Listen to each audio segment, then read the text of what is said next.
Et bonjour à tous. Oui, je rentre de vacances, comme vous avez pu le deviner. Et quoi de mieux donc, une fois rentré de vacances, que de commencer à faire la suite de cette fameuse vidéo sur les 3 petites choses qui peuvent énerver votre MJ. Et comment est-ce possible, vous allez me dire, allons, un MJ ne peut pas énerver ses joueurs puisqu'il a toujours raison.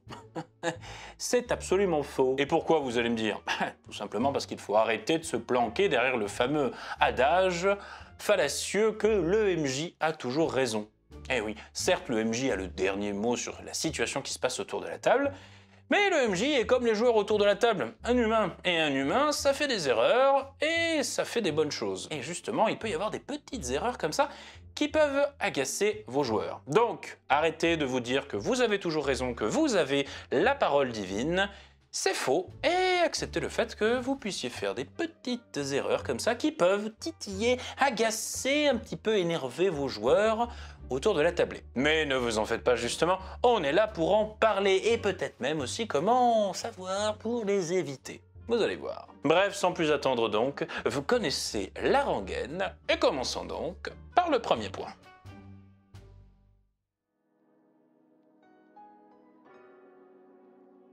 Alors dans un jeu de rôle, tout est affaire de choix. En effet, les PJ vont faire des choix qui vont les mener à droite ou à gauche. Enfin, choix et illusion de choix. Parce que d'une certaine manière, le maître du jeu, qui est un peu garant justement de l'ensemble des choix que vont faire les joueurs, peut un petit peu réarranger d'une certaine manière afin que les PJ ne sortent pas trop d'un certain cadre qu'il aurait défini à l'avance. Et ça, c'est aucunement blâmable, simplement le cadre est là et doit être là pour garantir que l'on reste dans une narration qui a ses points forts, ses moments forts, et qu'une histoire qui finit par avancer normalement. Alors je ne vais pas faire le panégyrique ni le listing des différentes manières qu'il y a de pouvoir garder ses joueurs dans son cadre quand on est en maître du jeu. Et dans pareil cas, tout est question de finesse, d'adaptation comme ça, afin que les joueurs ne voient pas le poteau rose et qu'ils ne se sentent pas lésés dans leur choix, et que surtout, ils puissent trouver de l'action là où ils espèrent en trouver. Seulement voilà, il peut arriver qu'un MJ, pris de panique devant le choix de ses joueurs, ou un malheureux jet de dés, se décide à faire ce que l'on appelle un Deus Ex Machina.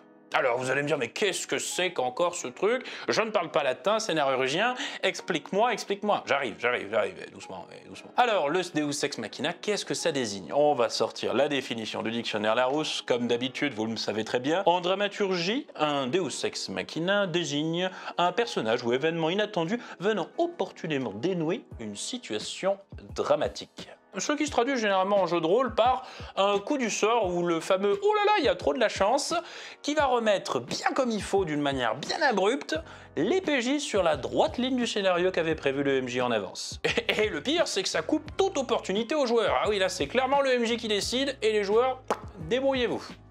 Vous vous rappelez quand j'avais parlé de finesse et de subtilité par hasard? Alors évidemment, quand je parle de Deus Ex Machina, je parle vraiment de l'abus total et vraiment énorme de l'utilisation de ce procédé. On fait tous des petits Deus Ex Machina de temps en temps comme ça, surtout quand ça part littéralement en sucette et qu'on aimerait bien un peu recentrer les joueurs sur la trame que l'on avait un peu préparée, ou du moins sur l'action en cours, évidemment. Tout ça n'est absolument pas blâmable. Mais il faut faire attention quand même que ça ne tourne pas à la mauvaise foi. Alors du coup c'est à moi, ok, je jette mes dés alors. Hop, alors, 1, 2, 3, oh, coup critique, oh dis donc, 45 de dégâts. Du coup il est mort, c'est ça? Alors non, en fait il esquive. Attends, je comprends pas, on l'a immobilisé, non? Oui, mais il se téléporte. Un troll des cavernes qui se téléporte? Oui, voilà, c'est ça, un troll qui était téléporteur, qui était un téléport-troll, du coup, voilà, c'est dans le livre des règles. Du coup, puisque vous n'avez pas fini de le tuer, donc c'est à lui de jouer. Vu qu'il a pris aucun dommage, alors on y va. Ok, d'accord, ok. Et du coup, il fait quoi? Oh, alors, du coup, puisqu'il s'est téléporté, il vous regarde comme ça et il dit nous nous reverrons avant de disparaître en se téléportant à nouveau. Ok. Voilà, du coup, fin du combat. Quelqu'un a des questions, hein?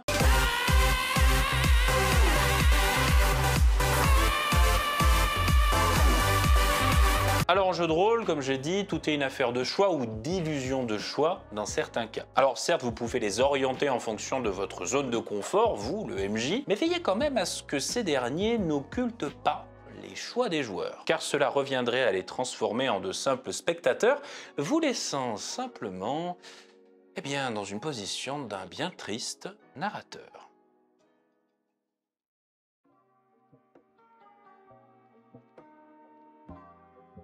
Alors que ce soit au cinéma, dans les jeux vidéo ou bien dans les livres, on a tous notre personnage favori, notre chouchou, notre petit champion qui, tellement qu'il est fort, tellement qu'il est badass, tellement qu'il est stylé, on aurait envie qu'il triomphe de tout ou à minima qu'il meure avec panache si jamais c'est un méchant. Alors pour les joueurs, en règle générale, c'est leur personnage. Mais il y a quand même quelque chose qui fait office de garde-fou, c'est la fiche de personnage avec ses statistiques, qui vient temporiser comme ça la puissance de frappe d'un personnage, et bien simplement en la ramenant à des jets de dés. Hélas, les maîtres du jeu ne sont pas exempts de ce petit travers de s'enticher comme ça d'un personnage qu'on aurait créé. Sauf que là, par contre, le problème est tout autre.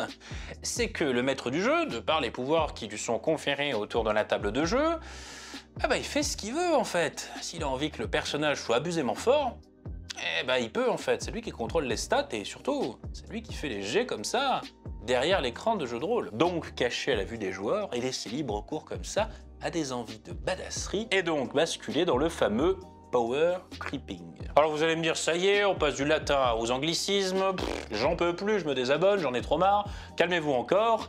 Je vais vous dire ce que c'est le power creeping, voyons, restez là. Alors le power creeping, c'est vraiment concentré sur un personnage. Et c'est l'idée de le rendre clairement, mais clairement, meilleur par rapport au reste des joueurs de la tablée. Et quand je dis meilleur, c'est pas qu'au niveau des statistiques. En effet, on peut faire des personnages comme ça qui ont aucune faille, aucun vice, aucune aspérité, aucun moyen pour les joueurs comme ça de pouvoir glisser un peu leur grain de sel, ou peut-être, si c'est le cas d'un boss, de pouvoir tenter d'essayer de prendre l'ascendant. Alors en termes de power creeping, ça peut aussi bien être un PNJ allié, qui par exemple est le gradé des personnages joueurs autour de la tablée, et qui vient comme ça, de par sa grande puissance et sa grande force, résoudre littéralement toutes les situations possibles et envisageables, quand celles-ci deviennent critiques. De telle manière que ce n'est jamais les joueurs qui résolvent une situation, c'est le power creep qui est toujours la clé du succès. Ou cela peut très bien être un ennemi qui, comme dans les mangas, vous savez, peut parer un coup d'épée avec 2 doigts, ou tuer quelqu'un d'un seul regard, ou de sa seule présence comme ça peut mettre à mal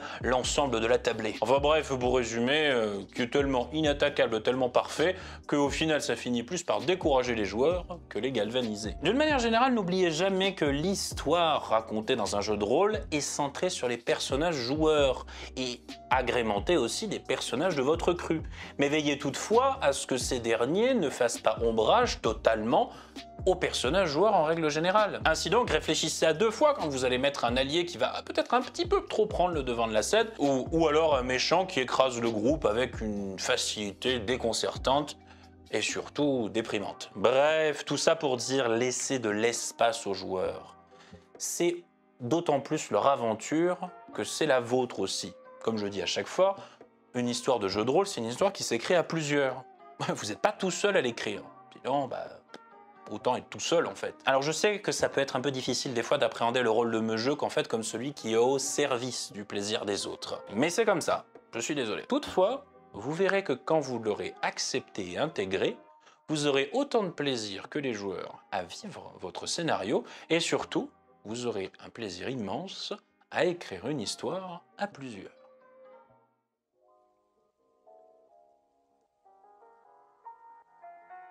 Alors ce point est d'autant plus marqué pour les maîtres du jeu qui ont eux-mêmes inventé leur univers. Mais ça marche aussi pour les maîtres du jeu qui veulent comme ça connaître sur le bout des doigts l'intégralité du lore de l'univers sur lequel ils sont en train de me jeter. Et de ce fait, c'est un petit peu normal de vouloir montrer d'une manière un peu démonstrative que l'on a inventé des choses, ou que l'on a lu des choses, ou que l'on sait des choses, comme ça à ses amis autour de la table. Ajoutez à cela le fait que l'intégralité de la tablée est littéralement pendue à vos lèvres pour savoir tout simplement ce qui va se passer par la suite, puisque, encore une fois, la description passe par vous, et vous pouvez vite basculer d'une envie simple de faire découvrir ce que vous avez créé ou ce que vous savez, un étalage aussi indigeste que peu synthétique. Alors les manières comme ça pour faire étalage de sa culture du lore sont légion. Ça va du feuillet de 30 pages comme ça que les PJ trouvent par hasard et qu'il va falloir lire en intégralité, ou alors le PNJ savant comme ça qui ne peut absolument pas se retenir de raconter l'intégralité de l'histoire de la contrée, du pays, du monde, au premier joueur qui passe. Ou alors même aussi le maître du jeu, dans ce cas-là, qui joue carrément les guides touristiques et qui raconte l'histoire avec un grand H de chaque bâtiment, de chaque lieu, quand les PJ arrivent dans une nouvelle ville. Alors ce qu'il faut bien comprendre, c'est que toutes les informations que vous avez dans vos bouquins de lore, là, que vous les ayez écrits, ou non d'ailleurs. Eh bien c'est simplement de la matière brute, et vous ne pouvez pas balancer comme ça de la matière brute à vos joueurs. Non, ce qu'il va falloir faire, c'est distiller l'information à vos joueurs. Et on parle bien de distillation, pas d'égrainage façon petit poussé. Alors quid de cette histoire de distillation, vous allez me dire?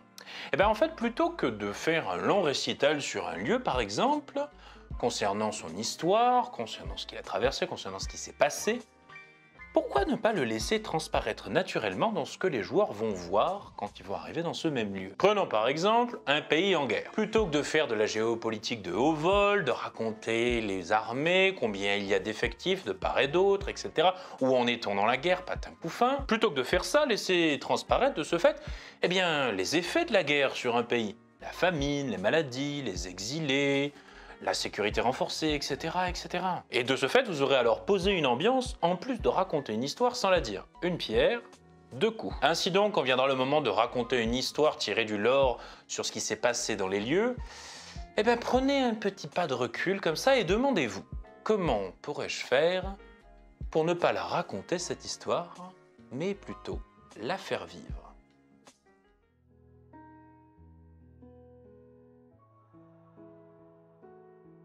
Et voilà, enfin, ça y est, on a fini cette série de 2 vidéos sur ce qui peut énerver les uns et les autres autour de la table. Alors évidemment, il existe bien plus que 3 choses qui peuvent énerver les MJ comme les PJ autour de la table, et ces vidéos ne sont pas là pour faire le listing exhaustif et détaillé de ce qui pourrait agacer les uns et les autres. À noter une chose très importante aussi, ces vidéos ne sont pas là pour s'ériger en code de conduite du parfait joueur ou du parfait MJ, c'est simplement à titre indicatif sur comment se comporter au mieux et peut-être avoir ces petites choses que l'on ne voit pas forcément de son point de vue, qui peuvent agacer les personnes en face, afin de garantir comme ça le plaisir de tout le monde. Et bien évidemment, je vous imagine tous assez grands et matures pour que je n'ai pas besoin de faire la maman, moi petit youtubeur de l'internet, et de vous rappeler les règles de bienséance et de sympathie, de politesse, quand on est en société. Bref, quoi que vous fassiez, quoi que vous disiez, quoi que vous pensiez, n'oubliez jamais que le jeu de rôle est un loisir avant tout de un, et c'est un loisir qui se partage à plusieurs. Et de ce fait, si vous ne pensez qu'à vous-même et à votre petit plaisir de jeu personnel,